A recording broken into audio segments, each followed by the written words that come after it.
College side మా అందరికి 2 options ఇచ్చారు. ఒకటి, సింగిల్ కంపెనీ వస్తుంది, రిస్క్ చేస్తే నీ లైఫ్ సెట్, జపాన్లో సెటిల్ అయిపోవచ్చు. ఇంకో ఆప్షన్, సిచ్యువేషన్ ఎలా అయిపోయింది అంటే మంత్లీ ఒక 5K శాలరీ వచ్చినా సరే జాయిన్ అయిపోదాం అనుకున్నా. అలాంటప్పుడు ఒక కాల్ వచ్చింది కాలేజ్ నుంచి.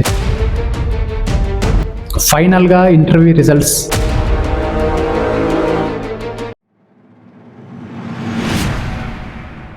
కాలేజ్లో అందరికీ ఒక గోల్ ఉంటుంది, ప్లేస్మెంట్ వస్తుందా రాదా అనే టెన్షన్.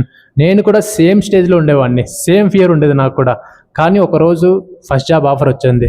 అసలు క్యాంపస్ ప్లేస్మెంట్ వస్తుందని హోప్సే లేవు. లాస్ట్ అండ్ ఫైనల్ మూమెంట్లో నాకు ఫస్ట్ జాబ్ ఆఫర్ వచ్చింది. ఫైనల్ ఇయర్కి వచ్చాక ఒక ప్రెజర్ స్టార్ట్ అవుతుంది, నెక్స్ట్ ఏంటి అని. నా ఐటీ లైఫ్లో అయితే ఫస్ట్ శాలరీ కన్నా నా ఫస్ట్ జాబ్ చాలా ఇంపార్టెంట్. బికాస్ ఆ one offer completely changed my confidence. నా కాన్ఫిడెన్స్ మొత్తం చేంజ్ చేసింది. కాలేజ్ ఫైనల్ ఇయర్లో నేను కూడా చాలా కన్ఫ్యూజ్డ్గా ఉన్నా. ఇంకా జాబ్ వస్తుందా రాదనే tension. Am I really capable? Others నాకంటే ఆల్రెడీ హెడ్లో ఉన్నారు. ఈ థాట్స్ అన్ని ఆల్మోస్ట్ ఎవ్రీ స్టూడెంట్కి ఉంటాయి. I will share everything in this video genuinely. How I prepared, what decision I took, campus ప్లేస్మెంట్లో యాక్చువల్గా ఏం జరుగుతుంది, ఫైనల్ కంపెనీ ఎలా క్రాక్ చేశా, అండ్ అసలు ఫైనల్ కంపెనీ వరకు నేను ఎందుకు వెయిట్ చేయాల్సి వచ్చింది, అన్నీ డిస్కస్ చేద్దాం. Don't skip this video. Mostly students ఎలా ఉంటారంటే మన విలేజ్ నుంచి లగేజ్ తీసుకొని సిటీస్ ఆర్ టౌన్స్కి వెళ్తుంటాం కాలేజెస్కి. సేమ్ నేను కూడా మా ఊరు నుంచే లగేజ్ తీసుకొని చెన్నైకి వెళ్ళా కాలేజ్కి. సేమ్ మీ అందరిలాగే కాలేజ్ ఫీ పే చేసి జాబ్ రావాలని పేరెంట్స్కి చూపించుకోవాలనే థాట్తోనే వెళ్ళా. బీటెక్ 3 years కంప్లీట్ చేసుకున్నా. క్యాంపస్ ప్లేస్మెంట్ స్టార్ట్ అయ్యాక సడన్లీ కాలేజ్లో అట్మాస్ఫియర్ మొత్తం చేంజ్ అయిపోతుంది. Everyone preparing, jobs, aptitude preparation, interview discussions, trainings. మన చుట్టుపక్కల ఉన్న ఫ్రెండ్స్ అందరికీ ప్లేస్మెంట్స్ వస్తే మనకి ఆటోమేటిక్గా ప్రెజర్ స్టార్ట్ అవుతుంది. మనకెప్పుడు అని. ఫైనల్ ఇయర్కి వచ్చాక స్టూడెంట్స్ పైన ప్రెజర్ మామూలుగా ఉండదు. ఇన్ని ఇయర్స్ లైఫ్ సింపుల్గా సీరియస్నెస్ ఏమి ఉండదు. సడన్గా కెరీర్ పైన భయం స్టార్ట్ అవుతుంది. సేమ్ నేను మీకు మ్యాచ్ అవుతా. ఎవరైనా కొత్తగా స్టూడెంట్స్ చూస్తున్నా, జాబ్ సీకర్ చూస్తున్నా 100% మన ఛానల్ని సబ్స్క్రైబ్ చేసుకోండి. మీకు రియాలిటీ జాబ్ మార్కెట్ ఎలా ఉంటుంది, వేరే అదర్ ఇన్ఫ్లుయెన్సర్స్ చాలా కన్ఫ్యూజ్ చేస్తుంటారు. మీకు జెన్యున్గా ఇన్ఫర్మేషన్ ఇవ్వాలనే థాట్తోనే ఈ యూట్యూబ్ ఛానల్ స్టార్ట్ చేశా. సబ్స్క్రైబ్ చేసుకోండి. నువ్వు అమ్మాయి అయినా అబ్బాయి అయినా ఎవరైనా సరే ఫాలో దిస్. ఓకే, హానెస్ట్గా చెప్పాలంటే కాలేజ్ స్టార్టింగ్లో ఇయర్స్లో నాకైతే కెరీర్ పైన పెద్ద క్లారిటీ లేదు. Normal student life, friends, movies, time pass and like many other students లాగా. నా కేసులో ప్లేస్మెంట్ ఎలా జరిగిందో చెప్తాను. కరెక్ట్గా 3rd year 5th sem completed. Next డేనే మా కాలేజ్ సైడ్ మా అందరికి 2 ఆప్షన్స్ ఇచ్చారు. ఒకటి, సింగిల్ కంపెనీ వస్తుంది, రిస్క్ చేస్తే నీ లైఫ్ సెట్, జపాన్లో సెటిల్ అయిపోవచ్చు. ఇంకో ఆప్షన్, రిస్క్ లేదు but normal 3 lakhs to 5 lakhs LPA package job అయితే గ్యారంటీ. ఇక్కడ నేను రిస్క్ చేశానా అంటే చెప్తాను, ఈ వీడియోని స్కిప్ చేయొద్దు. రిస్క్ చేస్తే లైఫ్ సెట్, అబ్రాడ్ లైఫ్ ఉంటుందని మంచిగా టెంప్ట్ చేశారు బాగా. రిస్క్ ఎందుకు అంటున్నా అంటే జపాన్ కంపెనీ ఒకటే వస్తుంది, మంచి ప్యాకేజ్ ప్రొవైడ్ చేస్తుంది. నార్మల్ ప్యాకేజ్ కంటే ఒక 7 to 8 times ఎక్కువ ప్రొవైడ్ చేస్తుంది. ఇంకొక ఆప్షన్ రిస్క్ లేదు, ఇదే పెగా ట్రైనింగ్. ఇండియాలోనే ఉండొచ్చు, మంచి డీసెంట్ ప్యాకేజెస్ ఉంటాయి, మల్టిపుల్ కంపెనీస్ వస్తాయి, జాబ్ అయితే ఈజీగా క్రాక్ చేయొచ్చు. ఇక మీ డెసిషన్ అన్నారు. 1 week టైం ఇచ్చారు, మీరే డిసైడ్ చేసుకోండి అని. జాపనీస్ ట్రైనింగ్ అయితే ఉంటుంది, దాని రిలేటెడ్ స్టాక్స్ అయితే మనం నేర్చుకున్నా చాలు. ఇంకా పెగా ట్రైనింగ్ ఉంటుంది, సేమ్ పెగాకి దాని రిలేటెడ్ స్టాక్స్ కొన్ని నేర్చుకున్నా చాలు. ఆ 1 week అయితే ఇదే ఆలోచన, రిస్క్ చేస్తే లైఫ్ సెట్, లేదు రిస్క్ చేయకపోతే ఏదో ఒక పెగా ట్రైనింగ్ తీసుకుంటే normal package 3 to 5 LPA package అయితే వస్తుంది. సరే ఏమైనా అవనని జాపనీస్ ట్రైనింగ్ తీసుకున్నా. నా ఫ్రెండ్స్ అందరూ రిస్క్ చేయలేదు, పెగా ట్రైనింగ్ తీసుకున్నారు. నా ఫ్రెండ్స్ సర్కిల్లో మొత్తంలో నేను ఒకటే జాపనీస్ ట్రైనింగ్ తీసుకున్నా. ఏమైనా అవనని, సింగిల్ కంపెనీ అయినా పర్లేదని రిస్క్ తీసుకొని జాపనీస్ ట్రైనింగ్ తీసుకున్నా. ట్రైనింగ్స్ అన్నీ కంప్లీట్ అయిపోయాయి, ప్లేస్మెంట్ స్టార్ట్ అయ్యాయి. ఫస్ట్ పెగా ప్లేస్మెంట్స్ వచ్చాయి, ఆల్మోస్ట్ సెలెక్ట్ అయిపోయారు అందరూ. 1 monthకే జపాన్ కంపెనీ వచ్చింది, ఒకటే కంపెనీ. నాకైతే హోప్స్ అని ఈ ఒక్క కంపెనీ పైనే.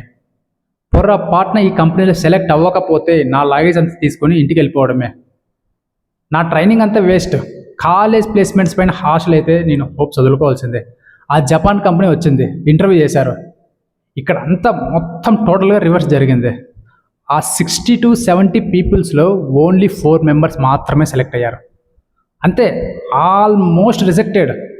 వాళ్ళ ఎక్స్పెక్టేషన్స్కి మేము మీట్ అవ్వలేకపోయాం. జపానీస్ వాళ్ళంతా ఫ్లూయెంట్గా ఎక్స్పెక్ట్ చేశారు. నెక్స్ట్ ఇక ఇలా జరిగిన తర్వాత నెక్స్ట్ ఇక కాలేజ్కి వెళ్ళాలంటే మొహం చూపించుకోలేం. అది ఒక టైప్ ఆఫ్ డిసప్పాయింట్మెంట్.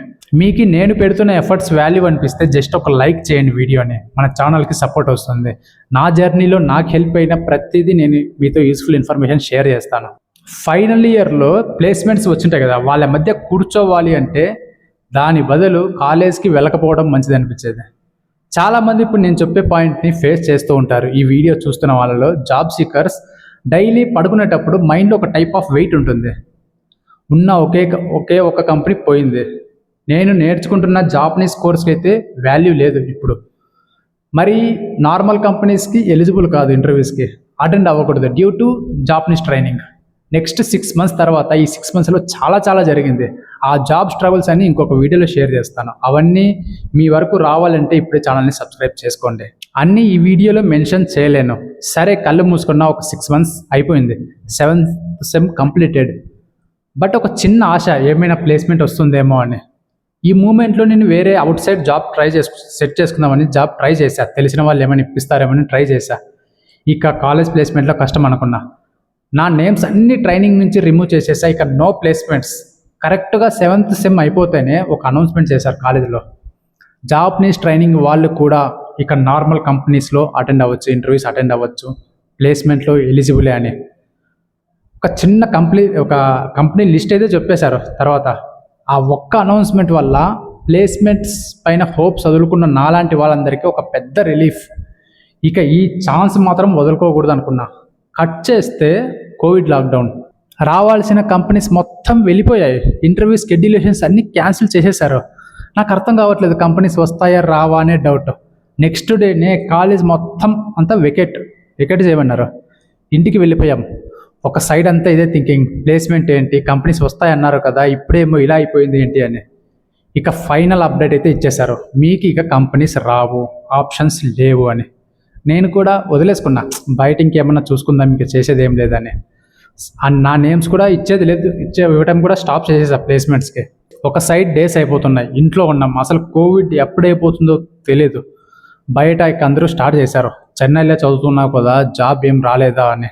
సిచ్యువేషన్ ఎలా అయిపోయింది అంటే మంత్లీ ఒక 5K శాలరీ వచ్చినా సరే జాయిన్ అయిపోదాం అనుకున్నా. అలాంటప్పుడు ఒక కాల్ వచ్చింది కాలేజ్ నుంచి. 2 persons అన్నారు. ఒకటే company, last and final company ఉంది, బట్ అంత ఈజీగా ఉండదు. బల్క్ హైరింగ్ అయితే కాదు, ఎక్స్పెక్టేషన్స్ ఉంటాయి, కోడింగ్ ఉండాల్సిందే. వేరే అదర్ కంపెనీస్ లాగా నీకు ఈజీగా అయితే ఉండదు, ఒక వార్నింగ్ లాగా అన్నారు ఇండైరెక్ట్గా. అప్పటికి నాకు కోడింగ్ అంత పెద్దగా ఏం రాదు. ఈ ఒక్క ఛాన్స్ అయితే మిస్ అవ్వకూడదు అనుకున్నా. ఈ ఛాన్స్ మిస్ అయింది అంటే 5K మంత్లీ శాలరీలో జాయిన్ అవ్వాలి. కొన్ని డేస్ ఇంట్లో అయితే 10 hours, 12 hours, 13, 14, 15 hours per day కూడా ప్రిపేర్ అవ్వాల్సి వచ్చింది. ఎందుకంటే ప్రతిదీ నేను ఫ్రెష్గా స్టార్ట్ చేయాలి. కోడింగ్ అంత ఈజీగా అర్థం కాదు. నేనైతే జావా సెలెక్ట్ చేసుకున్నా. ఫ్రెష్గా నేర్చుకోవాలి, అర్థం అవ్వదు, ఏమవ్వదు. బట్ ఈ కంపెనీకి కోడింగ్ అయితే డ్యామ్ షూర్గా కావాలి, కోడింగ్ కావాల్సిందే, లేకుంటే నువ్వు ఇంటర్వ్యూ అటెండ్ అవ్వద్దు అన్నారు డైరెక్ట్గా. ఏదో ఇక వేరే ఆప్షన్ అయితే పెట్టుకోలేదు, ఇది ఒకటే హోప్. రేపు ఇంటర్వ్యూ టెన్షన్ ఎంతైనా, ఫస్ట్ జాబ్కి టెన్షన్ ఉంటుంది ఎవరికైనా. ఇంటర్వ్యూ అటెండ్ అయ్యాను, కోడింగ్ అడిగారు, జావా, ఊప్స్ ఆల్మోస్ట్ చెప్పేసా. ఒక పాజిటివ్నెస్ అయితే ఉంది. కొన్ని డేస్కి న్యూస్లో అంటున్నారు, కోవిడ్ వల్ల కొన్ని కంపెనీస్ ఆఫర్ లెటర్ని రివోక్ చేసుకుంటున్నాయని. అదొక టెన్షన్. ఫైనల్గా ఇంటర్వ్యూ రిజల్ట్స్ ఈవినింగ్ కాల్ చేశారు, కంగ్రాట్స్ అని. బీటెక్ 3rd year నుంచి నా మైండ్లో ఒక వెయిట్ ఉండేది. ఆ వెయిట్ నేను ఒక 2 years క్యారీ చేశా. ఈ ఒక్క ఫోన్ కాల్ వల్ల ఆ వెయిట్ అనేది పోయింది. సెలెక్టెడ్. HCL కంపెనీ నన్ను ట్రస్ట్ చేసి వాళ్ళ కంపెనీలో వెల్కమ్ చేసింది. ఫైనల్గా మా పేరెంట్స్ స్పెండ్ చేసిన మనీ, కాలేజ్ ఫీకి వాల్యూ వచ్చింది. అది కూడా జస్ట్ లాస్ట్ సెకండ్లో. ఆ ఒక్క కంపెనీ మిస్ అయింటే ఇన్ కేస్ ప్లేస్మెంట్ లేదు నాకు కాలేజ్లో. ఇలా వచ్చింది నాకు ఫస్ట్ ప్లేస్మెంట్. Thank you.